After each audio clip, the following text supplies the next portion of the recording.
Boa noite, meus irmãos. É bom estar de volta nesse horário, mas eu te deixo bastante tranquilo, eu não vou pregar. Quem vai pregar é o pastor Otávio, tá bom? Mas ele pediu para mim fazer a primeira parte no instante, e eu faço com prazer. E também é bom para a gente entrar nessa comunhão. Espero que você esteja em casa. A ordem é ficar em quarentena, meu filho. Obediência é que vai ajudar. Fica na quarentena aí, se precisar, até na quintena.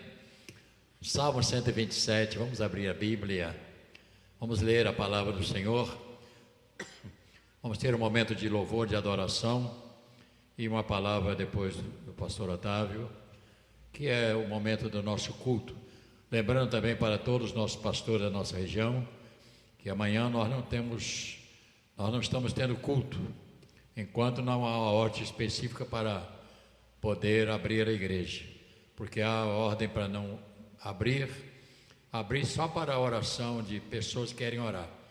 Então, fique tranquilo, vai passar esse tempo, daqui a pouco tudo vai voltar ao normal. Vamos então, responsivamente, vamos ler Salmo 127. Em casa, você que tem a sua Bíblia, aproveite esse momento também. O salmista diz muito bem essa palavra, e eu quero ler com você. Responsivamente em casa, você vai ver em voz alta também, tá bom? Nada de orar, fazer aquela leiturazinha assim só chiando. Se o Senhor não edificar a casa, em vão trabalhos que edificam. Se o Senhor não guardar a cidade, em vão vigia a sentinela. Inútil vos será levantar de madrugada, repousar tarde, comer o pão que penosamente granjeastes, aos seus amados ele o dá enquanto dorme. Herança do Senhor são os filhos, o fruto do ventre, seu galardão. Como flechas na mão do guerreiro, assim os filhos da sua cidade. Feliz é o homem que enche dele a sua aljava, não será envergonhado quando pleitear com o inimigo a porta. 128, vamos continuar. Bem-aventurado aquele que teme ao Senhor, e não só teme, anda nos seus caminhos. Do trabalho das suas mãos comerás. Isto. Feliz serás e tudo te irá bem. Uma palavra para a esposa. Tua esposa no interior da tua casa será como uma videira frutífera, teus filhos como o rebento da oliveira à roda da mesa. Eis como será abençoado o homem que teme ao Senhor. Que coisa boa! Ó Senhor, que coisa bonita! Ó Senhor, abençoe desde Sião. Aliás, vou ler diferente. O Senhor te abençoe desde Sião, para que veja a prosperidade de Jerusalém e durante os dias da tua vida. Juntos, veja os teus filhos. De teus filhos, paz sobre Israel. Glória a Deus. E seja isso sobre você nessa manhã. Está sendo um período difícil de quarentena, mas está sendo bom para a família, né? Maridos estão em casa, né? Falando para a esposa, hoje você tem que fazer esse almoço ou aquele, né? Marido dá muita ordem quando ele está em casa, né? Mas quando ele chega em casa, a mulher faz aquilo que ela quer, porque sempre quem manda é a mulher mesmo, né? Vamos orar ao Senhor. Pai querido, é muito bom estar aqui neste momento para orar e dizer ao Senhor que este culto é de louvor e adoração para a família que está em casa nesta quarentena, porque a igreja está fechada, nós não podemos fazer reuniões, mas daqui a pouco vamos poder, porque tudo vai passar. Este é o momento que estamos esperando para acalmar a tempestade. Portanto, abençoa esta palavra que vai ser ministrada esta tarde, esta noite já, que possa abençoar a sua vida e aguardando aquilo que vai acontecer de melhor para o nosso país. Levantamos também uma palavra de oração pelas nossas autoridades, por aqueles que certamente é impossível que um prefeito, um governador e outras autoridades não tenham preocupação com aquilo que está acontecendo. Todos nós somos um povo só e desejamos, Senhor, que esta situação se acalme, para que possamos voltar à vida normal, em nome do Senhor. Amém. Vamos cantar 2 ou 3 canções, e se cantar bem, cantamos 4. Deus enviou seu Filho para fazer alguma coisa de especial. Que fez?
Ele está no controle.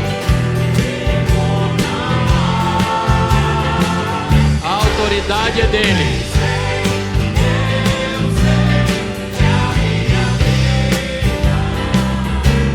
Está nas mãos. Mais uma vez, porque ele vive. Porque ele vive.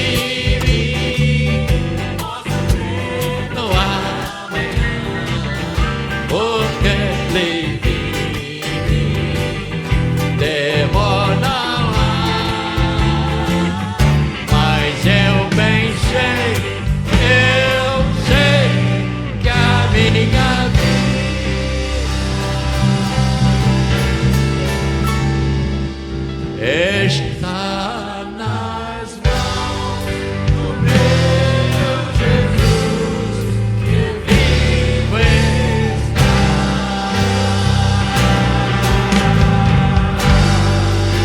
Glória a Deus. Ele está no controle, irmãos.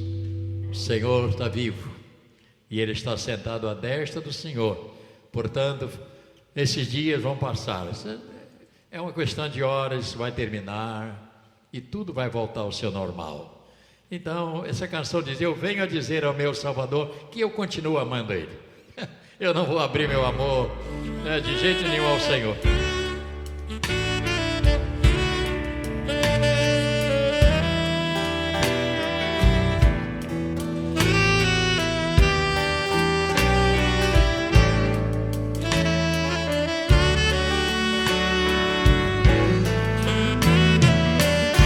você que está em casa, cante com a gente, não fique, se quiser até ficar em pé dentro de casa, cante.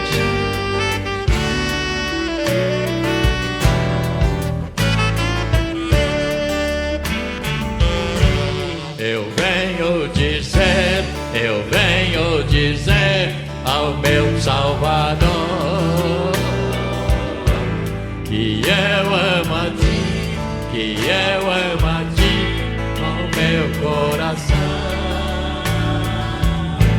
Eu venho dizer toda a verdade. Te quero, Senhor, te amo, Senhor, com meu coração. Eu quero cantar de gozo e de paz. Eu quero chorar de felicidade. Eu venho dizer toda a verdade. Te quero, Senhor, te amo, Senhor, com meu coração. Eu venho dizer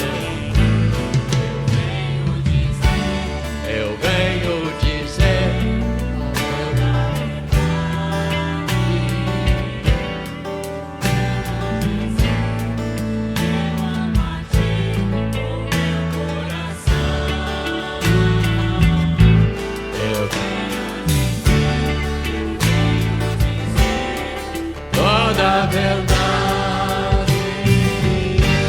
Te quero, Senhor, te amo, Senhor, com meu coração. Eu quero cantar, eu quero de gozo e de paz. Eu quero chorar de felicidade. Eu venho dizer toda a verdade. Te quero, Senhor, te amo, Senhor, com meu coração.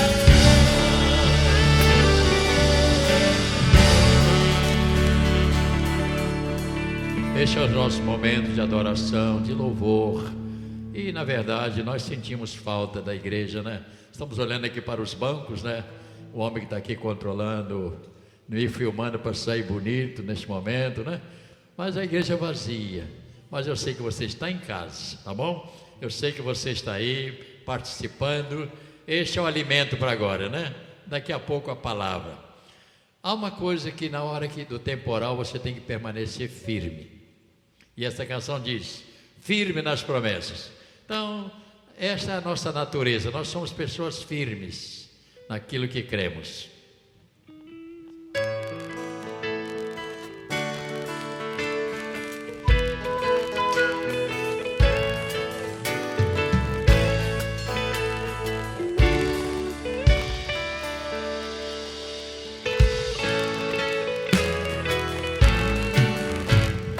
Firme nas promessas do meu Salvador, cantarei louvores ao meu Criador.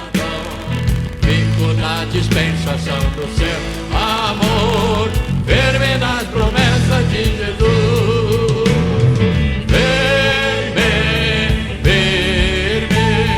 Firme nas promessas de Jesus, oh Cristo.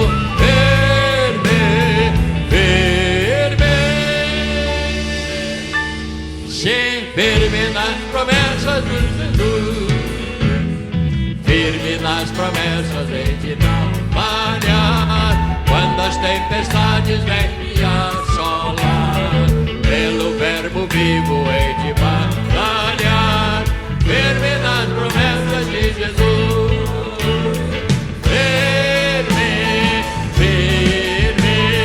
Firme nas promessas de Jesus, oh Cristo.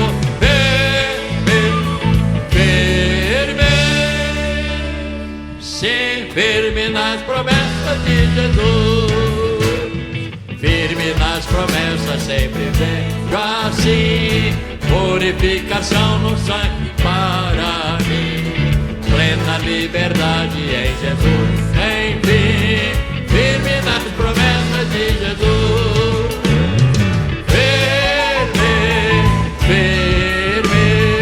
firme nas promessas de Jesus, por Cristo, firme.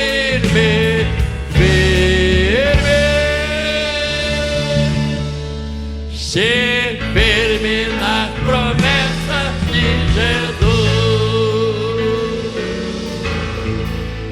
As promessas dele não vai falhar. Quem prometeu, cumpre. Portanto, meus irmãos, permaneça fiel ao Senhor. Ele está governando. Ele não saiu do seu lugar.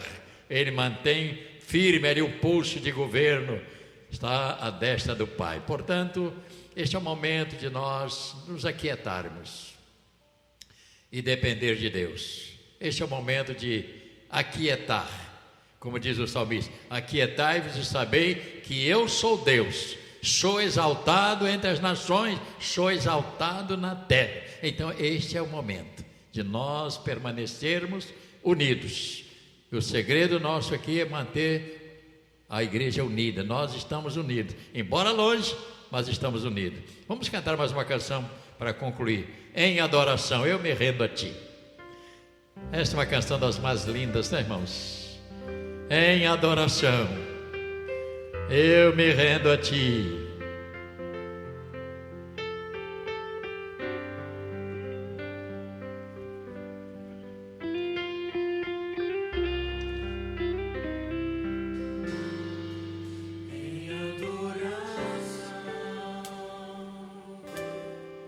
Eu me rendo a ti, oh Pai, tu és um rio de águas vivas, dentro de mim, és manancial, fonte inesgotável. Traz vida ao coração, como o Rei Davi. Quero te louvar, minha alma canta a ti, Senhor, em adoração. Digas de louvor, majestade santa, meu prazer é te dizer, te amo, ó Senhor. Em adoração,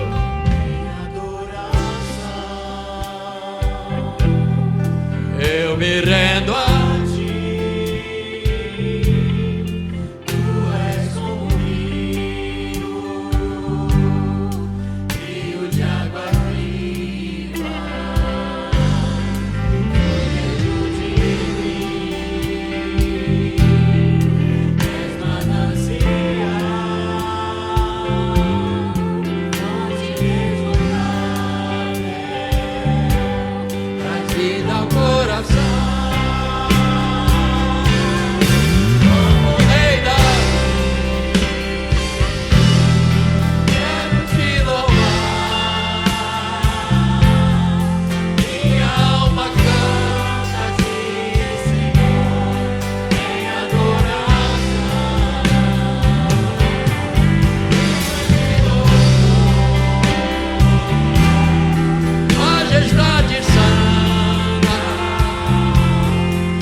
prazer é te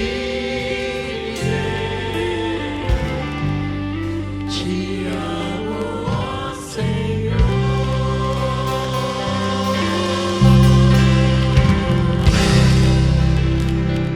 Pastor Otávio vai assumir.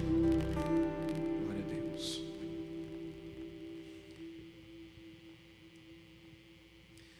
Boa noite, meus irmãos. Você, meu irmão, minha irmã, que está aí no aconchego do seu lar, no recôndito da sua casa. Nossa palavra de gratidão a Deus por mais um dia. Nossa palavra de louvor a Ele por mais esta oportunidade que Ele nos concede de estarmos em Sua presença. Como disse bem o nosso bispo, e nós temos enfatizado muito isso, os irmãos fazem muita falta. Nós, pastores, dependemos, sim, da graça de Deus, mas a presença dos irmãos faz toda a diferença quando estamos aqui nesse púlpito, quando estamos aqui pregando a palavra, louvando agora, como vocês fazem falta. Mas nós temos a convicção, irmãos, essa convicção, ela vem a partir daquilo que o Senhor tem plantado em nosso coração à medida que nós estamos mergulhando nas Escrituras Sagradas. E essa convicção é que isso tudo vai passar.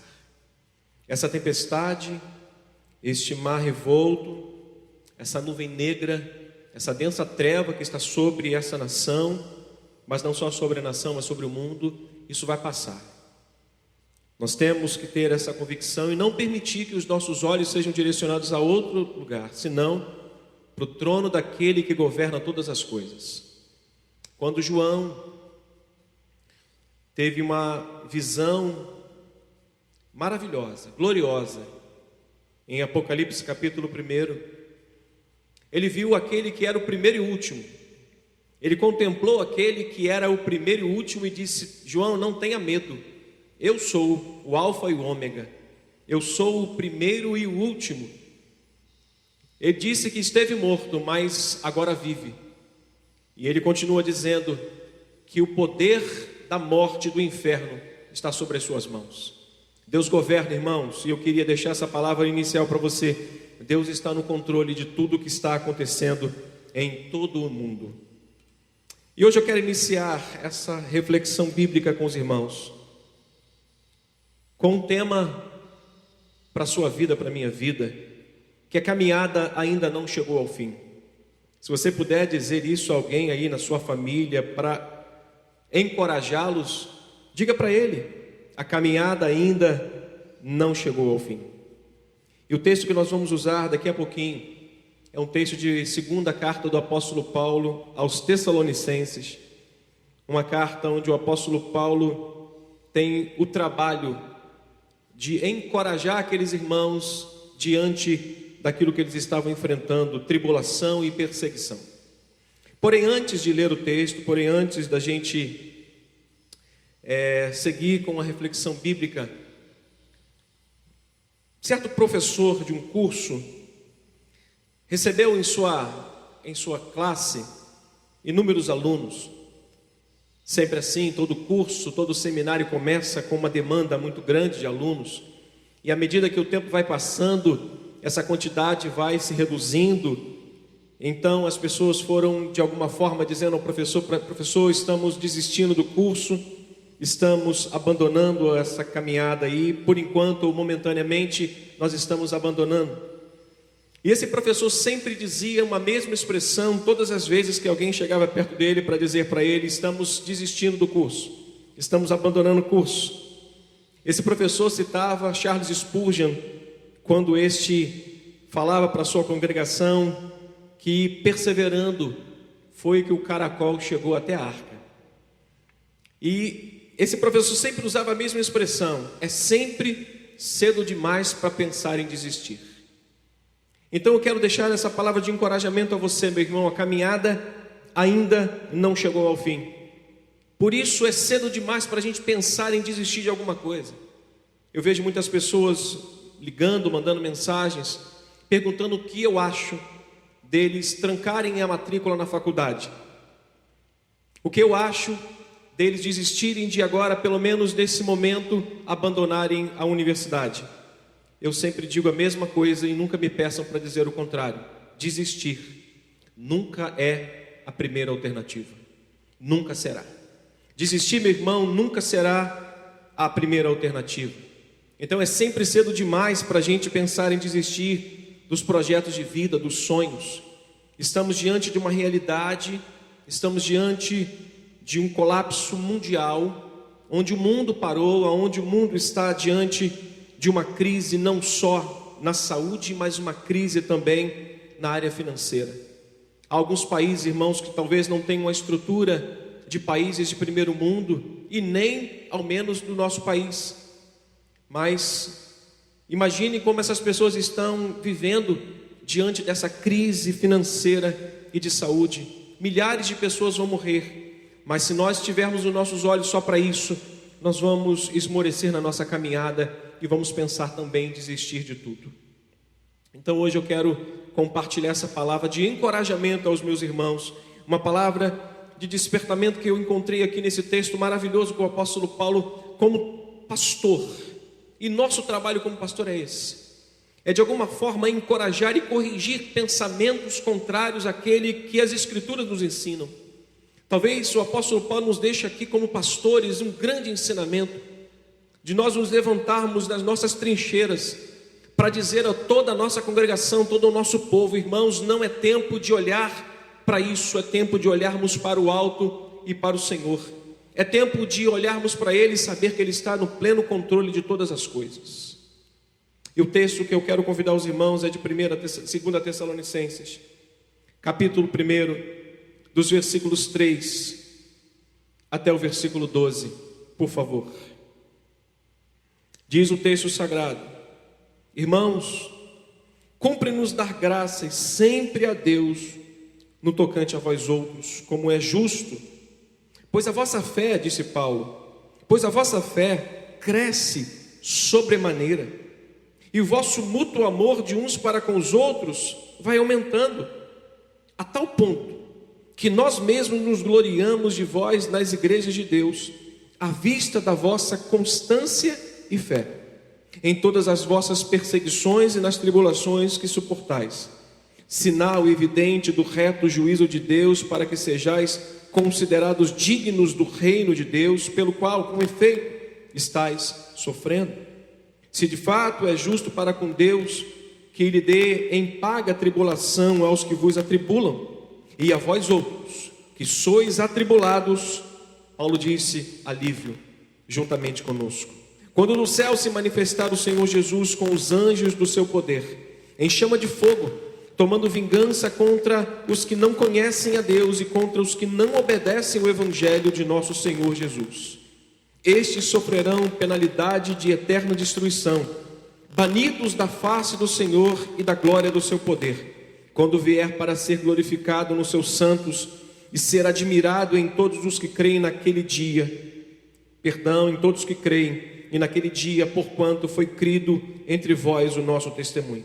Por isso, irmãos, também não cessamos de orar por vós, para que o nosso Deus vos torne dignos da sua vocação e cumpra com poder todo propósito de bondade e obra de fé, a fim de que o nome do nosso Senhor seja glorificado em vós, e vós nele, segundo a graça de nosso Deus e do Senhor Jesus Cristo. Existe algo, irmãos, que nunca devemos esperar enquanto estivermos caminhando ao lado de Cristo nesse mundo. Existe algo que nós nunca devemos criar expectativas ou firmar o nosso coração, é que durante a nossa caminhada ao lado do Senhor, nós teremos uma vida fácil, uma vida tranquila. O Senhor Jesus nunca preparou os seus discípulos, nunca doutrinou os seus discípulos, nunca os treinou com essa filosofia, com essa ideia de que a vida seria fácil. A caminhada deles como pregadores, a caminhada deles como pastores seria de vida fácil, e essa mensagem deveria ser propagada por eles, de forma alguma. Jesus nunca permitiu que eles pudessem entender o Evangelho dessa forma. O Evangelho, portanto, irmãos, não pode ser vista como algo fácil e de muitas facilidades. João capítulo 16, quando Jesus disse aos seus discípulos, ele mostrou que talvez hoje os nossos púlpitos estejam negligenciando, de alguma forma, pregando parte de uma mensagem, mas não na totalidade daquilo que ele próprio ensinou. Jesus disse aos seus discípulos em João 16:20, algo que em alguns púlpitos tem sido falado só em parte e não na totalidade. Ele falou da realidade do que significa segui-lo. Ele falou da realidade do que significa estar em comunhão com ele e andar ao seu lado. No versículo 20 do capítulo 16 vai dizer assim: em verdade eu vos digo que chorareis e vos lamentareis, e o mundo se alegrará. Vós ficareis tristes, mas a vossa tristeza se converterá em alegria. E ele dá o exemplo. A mulher, quando está para dar à luz, tem tristeza, porque a sua hora é chegada, mas depois de nascido o menino, já não se lembra da aflição, pelo prazer que tem de ter nascido ao mundo um homem. Assim também, agora, vós também tendes tristezas, mas outra vez os verei, e o vosso coração se alegrará, e a vossa alegria se transformará em tristeza, e ninguém poderá tirar essa alegria. Certo escritor, irmãos, portanto, estava dizendo que a caminhada cristã é feita por uma estrada de percalços, não uma estrada de linha reta até a glória final. É o que Jesus está tentando dizer aqui para os seus discípulos, que a caminhada ao seu lado não seria fácil, seria feita com tristezas, seria transformado às vezes momentos que nós tivéssemos imaginado de paz, ou projetamos paz, e Jesus está dizendo aos seus discípulos: vocês teriam lutas, vocês teriam tristezas. Nós estamos hoje vivendo uma realidade, irmãos, do mundo, uma realidade que talvez nós não planejamos. Acordamos, eu saí de uma cirurgia no domingo, e na segunda-feira me deparei com a notícia de que o mundo estava em alerta sobre uma pandemia que poderia paralisar toda a nação, que poderia paralisar todo um país. E como estamos vivendo hoje, o mundo está paralisado, o país está paralisado. Então a vida cristã, a caminhada cristã não é feita por uma estrada reta até a glória final, ela tem percalços.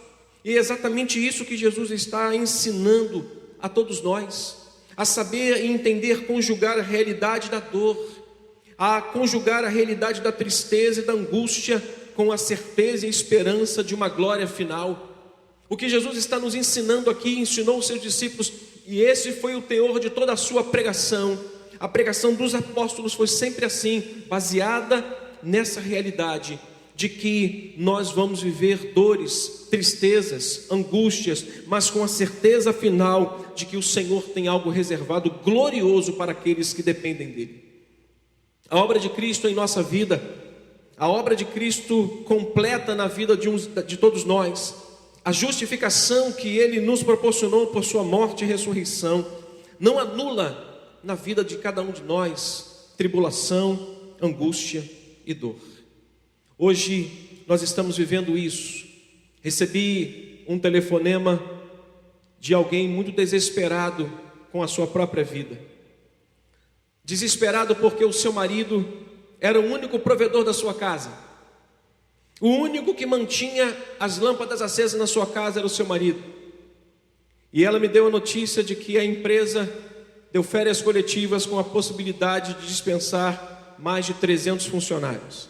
E a pergunta dela foi o seguinte: pastor, como tudo isso pode acontecer com crentes que caminham com o Senhor, que são fiéis? Meus irmãos, a vida nos ensina e a palavra do Senhor nos deixa muito claro de que tudo sucede igualmente a todos.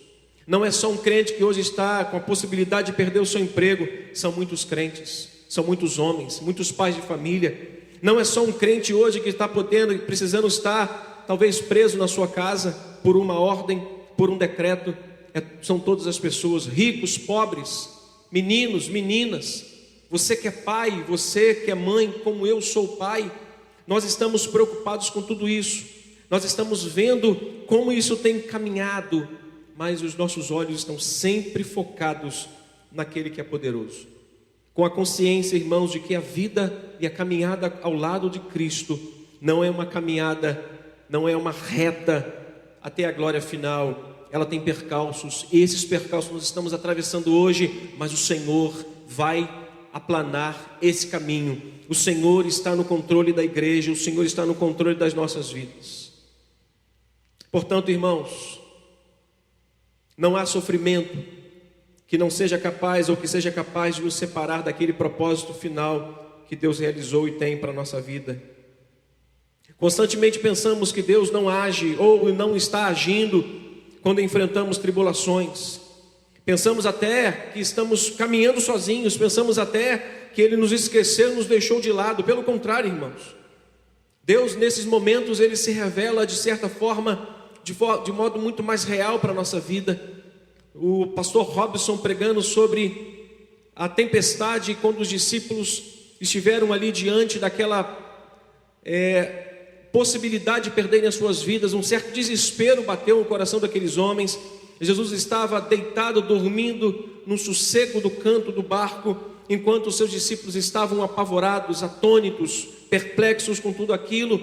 E a palavra do Senhor diz que aquele homem se levantou. Este homem é Jesus. Ele vai se levantar sobre a igreja, ele vai se levantar sobre esta nação e vai acalmar toda aquela tempestade. Grande bonança vai chegar nessa nação e na igreja do Senhor. Mas nós não estamos sozinhos, irmãos. Nós temos o Senhor ao nosso lado.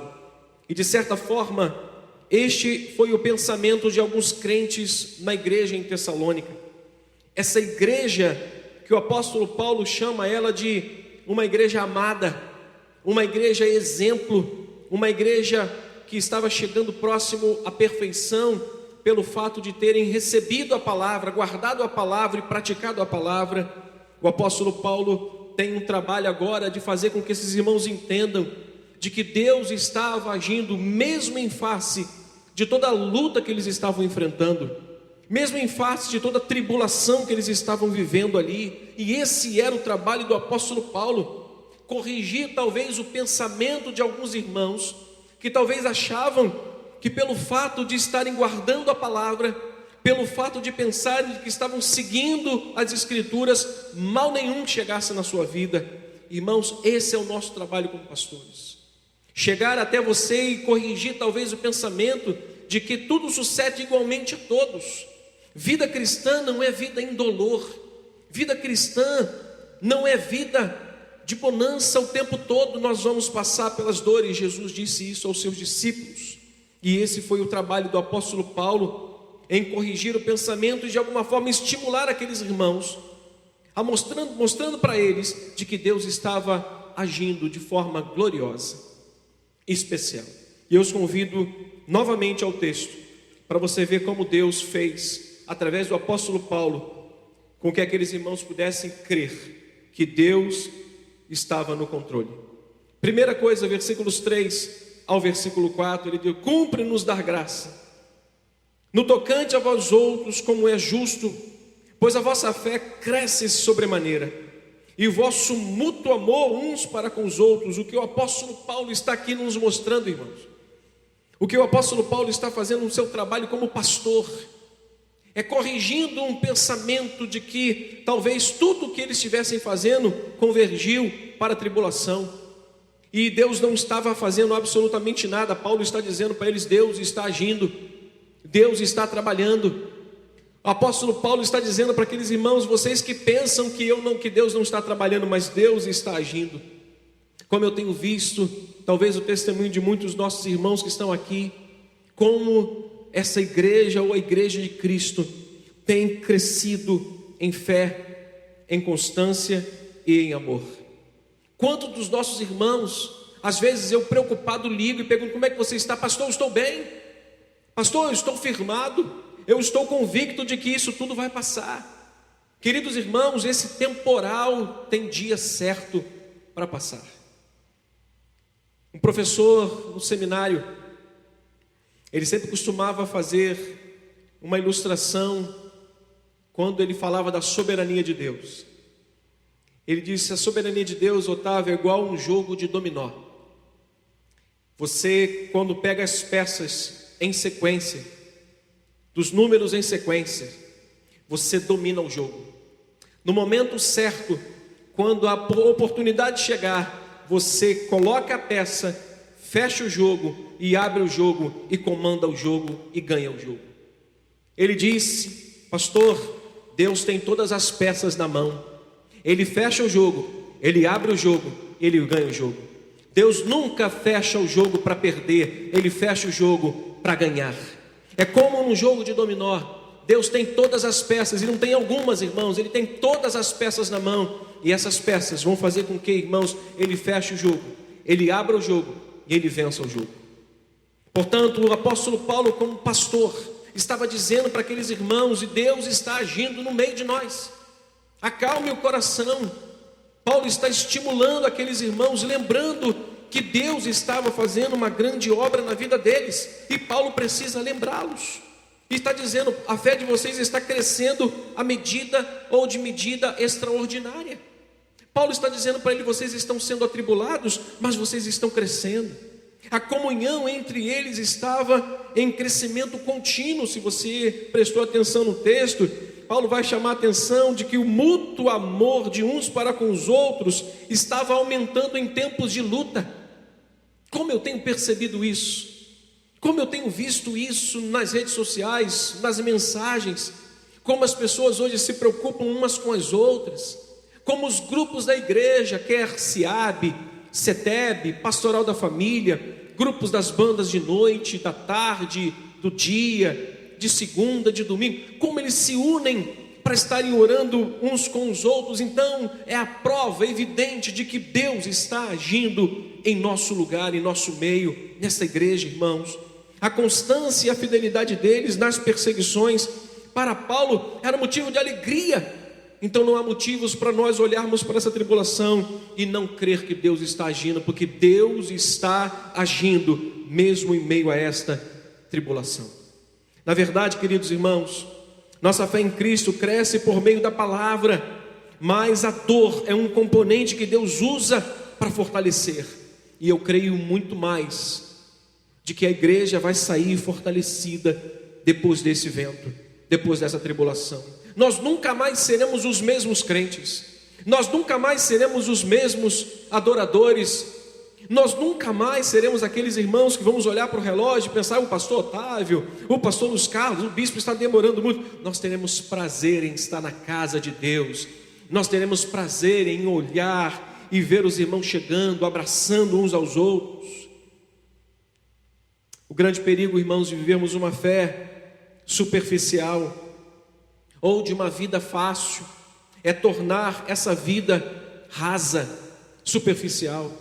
O grande perigo de pensarmos e querermos um evangelho de facilidades é quando a gente olha para isso e a gente vê nos dias de tribulação como isso nos fez mal. O grande perigo do evangelho de facilidades é que quando chega o período da tribulação, quando chega o período das perseguições, da angústia, ela mostra de fato que ela não serviu para nada, ela tornou a nossa vida superficial.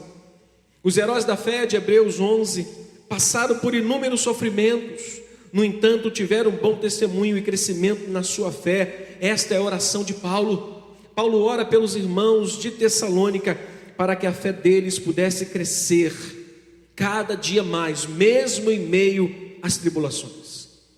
O segundo trabalho que o apóstolo Paulo tem, além de mostrar para aqueles irmãos que em meio a tudo aquilo Deus estava trabalhando, Deus estava agindo, era que Deus ainda tinha uma promessa.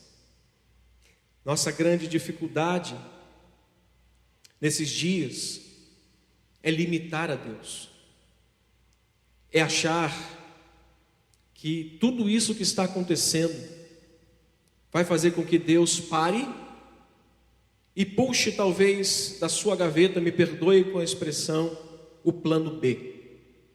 Deus não tem um plano B, meu irmão. Deus não tem um plano B em face a essa luta que nós estamos enfrentando no mundo hoje. Deus não se abala e precisa tirar o plano B para estabelecer o cuidado e o crescimento da igreja, não. Deus tem uma promessa e esta promessa é fiel e ela há de se cumprir até o dia final. O versículo 5 vai nos mostrar isso. Sinal evidente do reto juízo de Deus, para que sejais considerados dignos do reino de Deus, pelo qual, com efeito, estáis sofrendo.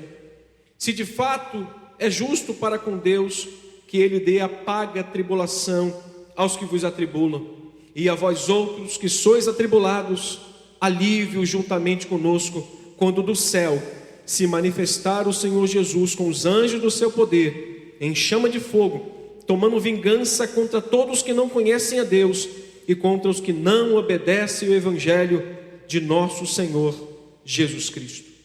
A promessa dele é que aqueles que atribulam seriam de fato atribulados, mas aqueles que são atribulados, o Senhor prometeu a essa igreja que em meio a toda a tribulação que eles estavam enfrentando, aqueles que estavam fazendo isto com a igreja receberiam a mesma paga.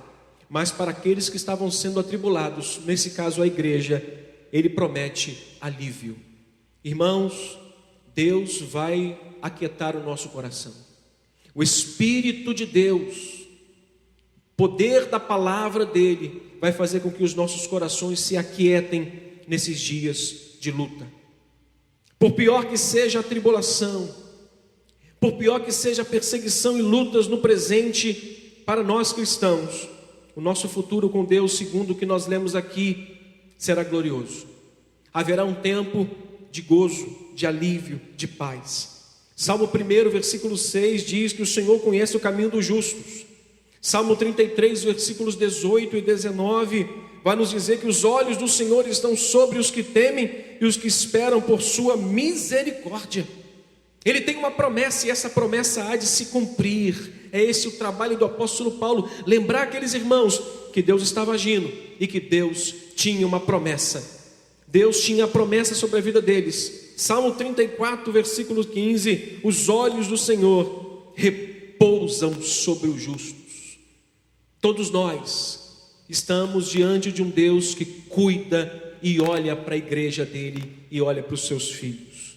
O que Paulo estava dizendo, irmãos, é que os sofrimentos deles eram uma prova, era um sinal evidente de que Deus era justo e que realizaria tudo o que havia prometido. Não há uma promessa nos tempos de luta que são revogadas pelo Senhor nosso Deus. Todas elas vão se cumprir nesse tempo. E a promessa é que haveria recompensa para o justo. A promessa é que haveria alívio para os atribulados. Na sua casa aí onde você estiver, saiba disso. No momento adequado, no momento em que você precisar, Deus sempre trará paz e alívio ao seu coração, para que você não venha sucumbir como os demais estão fazendo no mundo. Que Deus nos ajude, irmãos.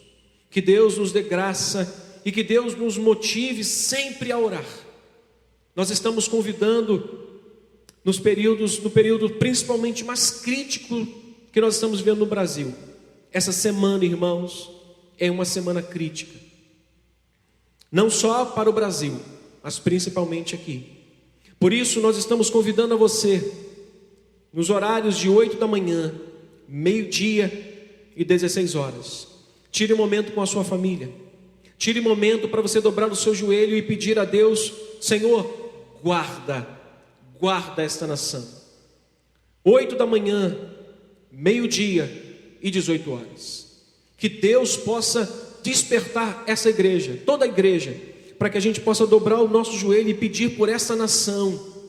Pedir para que Deus mantenha a sua mão poderosa, guardando os nossos governantes, guardando os nossos governadores, presidente da república, guardando todos esses homens e sobretudo dando sabedoria para que venha tomar as decisões corretas em benefício do povo.